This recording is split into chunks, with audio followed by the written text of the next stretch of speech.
Rich dad series की हर किताब अपने आप में ही बहुत ही इंपॉर्टेंट है उन लोगों के लिए जो अमीर बनना चाहते हैं और फाइनेंशियल एजुकेशन लेना चाहते हैं। आज हम बात करेंगे रॉबर्ट कियोसाकी की एक और अमेजिंग बुक जिसका नाम है rich dad's guide to investing. यह रिच डैड सीरीज की तीसरी किताब है। पहली किताब थी रिच डैड पुअर डैड और दूसरी किताब थी कैश फ्लो क्वाड्रेंट। इन दोनों बुक्स पर मैं ऑलरेडी वीडियो बना चुका हूँ, आप डिस्क्रिप्शन से जाकर उन दोनों बुक्स का वीडियो देख सकते हैं। आज के वीडियो में हम गाइड टू इन्वेस्टिंग से कुछ ऐसे लेसन सीखेंगे जो हर इंसान को अपनी लाइफ में सीखने चाहिए जिससे वो अच्छे फाइनेंशियल डिसीजन ले सके।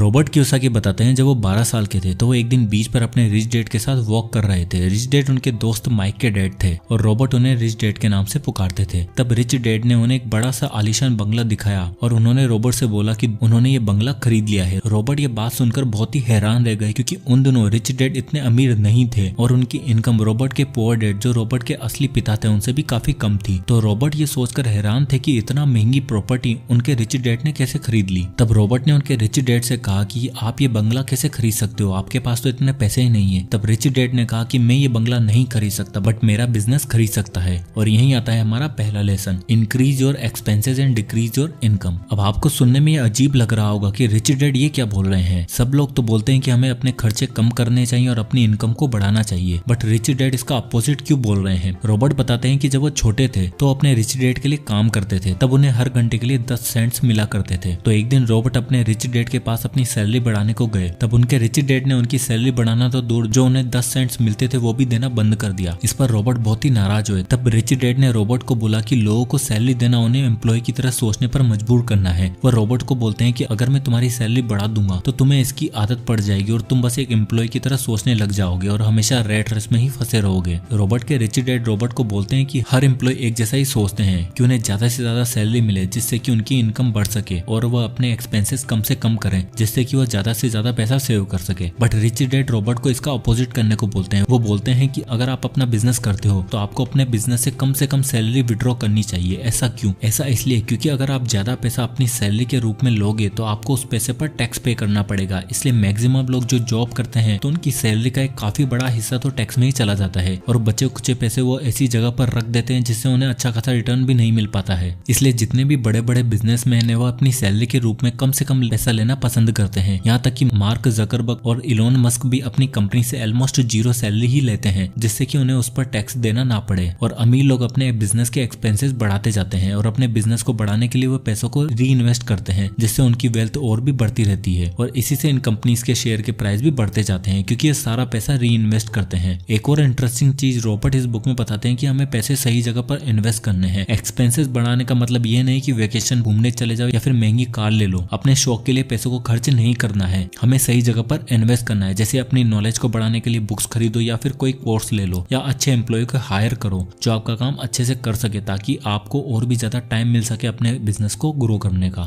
Lesson number 2, investing is not risky. Robert बोलते हैं कि इन्वेस्टिंग रिस्की नहीं है, आपको उसकी नॉलेज नहीं है इसलिए वो आपको रिस्की लगती है। जो लोग अमीर बनते हैं वो या तो खुद के बिजनेस को ग्रो करके अमीर बनते हैं या फिर दूसरों के बिजनेस में पैसा लगाकर। और आप रातों रात अमीर तो नहीं बन सकते हो। अगर आप कोई स्टॉक खरीदते हो तो आपको उसे लॉन्ग टर्म के लिए होल्ड करके रखना पड़ेगा। अगर कोई स्टॉक आपको रातों रात अच्छे रिटर्न दे गया है तो इसका मतलब ये नहीं कि आप हमेशा शॉर्ट टर्म में पैसा कमा लोगे क्योंकि मार्केट ऊपर नीचे होता रहता है और आपको अपने डर को साइड में रखकर इन्वेस्ट करना चाहिए और मार्केट के नीचे जाने पर डर के मारे अपने शेयर नहीं बेचने हैं। और इन्वेस्टिंग करने से पहले उस कंपनी की पूरी जानकारी आपके पास होनी चाहिए। जब आपको कोई नया मोबाइल फोन लेना होता है तो सबसे पहले हम क्या करते हैं, हम यूट्यूब पर उस फोन के रिव्यूज देखते हैं कि लोग उस फोन को क्या रेटिंग दे रहे हैं, उस फोन की बैटरी कितनी चलती है, फोन का कैमरा कितने मेगापिक्सल का है और चार्ज कितना जल्दी होता है। तो हम अपने फोन पर पैसा इन्वेस्ट करने से पहले उसकी सही से जांच पड़ताल करते हैं। उसी तरह हमें किसी भी कंपनी में इन्वेस्ट करने से पहले इसी तरह उसकी अच्छी से जांच पड़ताल करनी है कि वो कंपनी कौन कौन से प्रोडक्ट बनाती है और उन प्रोडक्ट को लोग कितना काम में लेते हैं। और आपको ये ऑब्जर्व करना है कि आप कौन कौन से प्रोडक्ट डेली बेसिस पर यूज करते हो और केवल आप ही नहीं, क्या सब लोग उन प्रोडक्ट को यूज करते हैं या फिर नहीं। आपको ऐसी कंपनी में इन्वेस्ट करना है जिनको आप डेली बेसिस पर काम में लेते हो क्योंकि आप सालों से उन प्रोडक्ट को यूज करते आ रहे हो तो श्योर है कि आगे भी करते रहोगे और वो कंपनी आगे भी ग्रो होती रहेगी। इसलिए ऐसी कंपनियों में हमें इन्वेस्ट करना चाहिए। Lesson number 3, acquire the education. Robert के हिसाब से अगर आपको अमीर बनना है और अमीर बने रहना है तो हमें एजुकेशन पर ध्यान देना होगा। यहाँ पर रॉबर्ट फॉर्मल एजुकेशन या फिर स्कूल की एजुकेशन की बात नहीं कर रहे हैं। रॉबर्ट हमें फाइनेंशियल एजुकेशन को बढ़ाने की बात कर रहे हैं क्योंकि रॉबर्ट के हिसाब से आप सैलरी से तो अमीर नहीं बन सकते हो और ना ही ज्यादा पैसा कमा सकते हो। बट गलती से किसी को ज्यादा पैसा मिल जाए, जैसे किसी इंसान की लॉटरी लग जाए और वो रातों रात अमीर बन जाए, बट अगर उसका फाइनेंशियल IQ अच्छा नहीं है तो कुछ ही सालों में वापस से कंगाल हो जाएगा, क्योंकि वो अपनी पुरानी हैबिट से नया पैसा हैंडल कर रहा होगा, तो अपनी पुरानी आदतों के कारण ही वापस से कंगाल हो जाएगा। और मैक्सिमम लॉटरी विनर की यही कहानी है। इसलिए रॉबर्ट हमें अपनी फाइनेंशियल एजुकेशन को बढ़ाने की सलाह देते हैं। उसके लिए वो हमें बुक्स पढ़ने के लिए या फिर अमीर लोगों से सीखने को बोलते हैं कि किस तरह वो सक्सेसफुल और अमीर बने हैं, और साथ ही साथ खुद पर इन्वेस्ट करने को भी बोलते हैं। हमें खुद की नॉलेज को बढ़ाने पर पैसा खर्च करना है, क्योंकि वही हमारा सबसे बड़ा इन्वेस्टमेंट होता है। Lesson number 4, start today. बहुत से लोगों को यह गलतफहमी है कि उन्हें अगर कोई बिजनेस करना है तो उन्हें अपनी जॉब को छोड़ना ही पड़ेगा। बट अगर आप ऐसा करते हो तो आप सर्वाइव कैसे करोगे? इसलिए रॉबर्ट हमें सजेस्ट करते हैं कि आपको अपनी जॉब कंटिन्यू रखनी है और अपनी बाकी की सारी एनर्जी और बचा हुआ टाइम अपने बिजनेस पर लगाना है, लर्न करना है, गलतियां करनी है, उन गलतियों से सीखकर और ग्रो करना है। रिच डैड बोलते हैं कि आपको अपने बिजनेस को चलाने के लिए 50% राइट होने की जरूरत नहीं है। आपको अपनी लाइफ में बस एक बार सही होना है और आप अमीर बन जाओगे और अपने लिए एक सक्सेसफुल बिजनेस खड़ा कर लोगे। रिच डैड के अनुसार एक मिलेनियर सक्सेसफुल होने से पहले 3 बार फेल होता है और एक एवरेज पर्सन एक बार भी फेल नहीं होता है। क्यों? क्योंकि वो कभी ट्राई नहीं करता है। इसलिए दुनिया के 10% लोग पूरे वर्ल्ड की 90% पैसे को कंट्रोल करते हैं, क्योंकि बाकी के लोग फेल होने के डर से ट्राई ही नहीं करते हैं। इसलिए रॉबर्ट हमें बोलते हैं कि एक दिन हम स्टार्ट करेंगे, हमेशा ये बोलने से अच्छा है कि आज ही स्टार्ट करो, क्योंकि वो एक दिन कभी नहीं आने वाला है। तो दोस्तों, ये थे 4 अमेजिंग लेसन इस बुक से। और अगर इस पूरे वीडियो को समराइज किया जाए तो सबसे पहले हमने वीडियो में देखा कि रिच डैड जो रॉबर्ट कियोसाकी के दोस्त के डैड हैं, जिन्हें रॉबर्ट रिच डैड के नाम से पुकारते हैं, और रॉबर्ट को इन्वेस्टिंग और बिजनेस से रिलेटेड कुछ इंपॉर्टेंट लेसन बताते हैं। वो रॉबर्ट को सलाह देते हैं कि उन्हें एक एम्प्लॉय की तरह नहीं, जबकि एक बिजनेसमैन की तरह सोचना है। उन्हें सैलरी के जाल में नहीं फंसना है, नहीं तो जिंदगी भर वो रेट रेस में ही फंसे रहेंगे। रिच डैड रॉबर्ट को बोलते हैं कि अगर वो बिजनेस से अच्छा खासा पैसा कमाना चाहते हैं तो उन्हें अपने एक्सपेंसेस को बढ़ाना और इनकम को घटाना होगा। मतलब कि उन्हें सैलरी के रूप में जितना कम से कम हो सके उतनी सैलरी अपने बिजनेस से लेनी है, नहीं तो उन्हें उस सैलरी पर टैक्स देना पड़ेगा। और अपने बिजनेस से जो भी प्रॉफिट हुआ है उसी से अपने सारे एक्सपेंसेस करने हैं, जिससे कि वो टैक्स सेविंग कर सके, जो कि एक तरह की इनकम ही होगी उनके लिए। और दुनिया के बड़े बड़े बिजनेसमैन इसी कॉन्सेप्ट का इस्तेमाल करके अमीर बनते हैं और हमेशा के लिए अमीर बने रहते हैं। फिर रॉबर्ट इस बुक में हमें बताते हैं कि कुछ लोगों को इन्वेस्टिंग रिस्की लगती है, क्योंकि उन्होंने इन्वेस्टिंग की नॉलेज ही नहीं है। रॉबर्ट बोलते हैं कि आप जिस कंपनी में इन्वेस्ट करना चाहते हो तो उसे ऐसे ट्रीट करो जैसे कि आप एक नया मोबाइल और गाड़ी खरीदने से पहले करते हो। उसकी सारी जांच पड़ताल कर लो। जिस तरह मोबाइल खरीदने से पहले उसके सारे फीचर के बारे में जान लेते हैं, उसी तरह कंपनी के बारे में सारी चीजें जान लो। जब आप कंपनी के बारे में सही से नॉलेज ले लोगे तो वो इन्वेस्टमेंट आपको रिस्की नहीं लगेगा, क्योंकि आपने उसमें सोच समझकर पैसा इन्वेस्ट किया है। उसके बाद रॉबर्ट हमें अपनी फाइनेंशियल एजुकेशन को इम्प्रूव करने की बात करते हैं। रॉबर्ट का कहना है कि कोई भी इंसान अमीर तभी बन सकता है जब उसे अच्छी फाइनेंशियल एजुकेशन हो। उसे पैसों को सही से मैनेज करना और इन्वेस्ट करना आना चाहिए, क्योंकि अगर किसी को रातों रात लॉटरी लग भी जाती है तो वो कुछ दिनों के लिए अमीर तो बने रह सकता है, बट उसे पैसों को सही से मैनेज करने की नॉलेज और आदत नहीं है, तो वो जल्दी से जल्दी सारे पैसे गवाकर वापस रोड पर आ जाएगा। इसलिए हमें हमारा फाइनेंशियल IQ बढ़ाना होगा। लास्ट पॉइंट में रॉबर्ट ने बोला है कि हमें जल्दी से जल्दी हो सके पैसे इन्वेस्ट करना है और कोई नया बिजनेस बिल्ड करने पर ध्यान देना है। हो सकता है कि आपकी मजबूरी हो जिसके कारण आपको कोई जॉब करनी पड़ रही हो, तो आपको जॉब के साथ एक्स्ट्रा टाइम निकाल कर अपने बिजनेस को ग्रो करने पर ध्यान देना होगा, तभी आप जल्दी से जल्दी अमीर बन पाओगे। सो दोस्तों, ये थे कुछ इंपॉर्टेंट लेसन रॉबर्ट कियोसाकी की amazing book guide to investing से। सो आई होप कि वीडियो आपको पसंद आया होगा, तो इसे लाइक करें और ज्यादा से ज्यादा लोगों तक शेयर करें। और अगर आप इसी तरह के और भी वीडियोस देखना चाहते हैं तो हमारे चैनल को सब्सक्राइब करना ना भूलें। और अगर आप किसी भी टॉपिक या बुक पर वीडियो चाहते हैं तो हमें कमेंट बॉक्स में कमेंट करके जरूर बताइएगा। मैं उस पर वीडियो बनाने की पूरी कोशिश करूंगा। तो मिलते हैं नेक्स्ट वीडियो में, तब तक के लिए जय हिंद।